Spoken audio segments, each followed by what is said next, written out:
దేవుడు నిన్ను గెలిపిస్తాడు. ఇక ఓటమి తప్పదు, అయిపోయింది నా పని, ఇక నేను గెలవలేను, సర్వం పతనమైపోయింది అని అనుకున్న రోజుల్లో కూడా ఆఖరి క్షణములో ఆశ్చర్యకరమైన తన హస్తాన్ని చాపి అద్భుతమైన రీతిలో దేవుడు లేవనెత్తునుగాక. ఇప్పుడు అంటాడు, మీరు కలవరపడొద్దయ్యా. సమూయేలు అంటాడు, నేను మీ కొరకు ప్రార్థన చేస్తా. ఏం చేశాడో తెలుసా? పాలు విడువని గొర్రె పిల్లను తెచ్చి సర్వాంగ బలిగా అతడు అర్పించగా అతని ప్రార్థన యెహోవా విని ఉరుములు మెరుపులు కుమ్మరింప చేసి ఫిలిష్తీయులను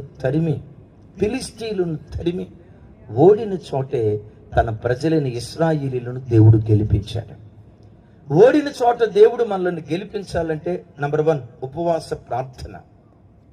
ఓడిన చోట దేవుడు మనల్ని గెలిపించాలంటే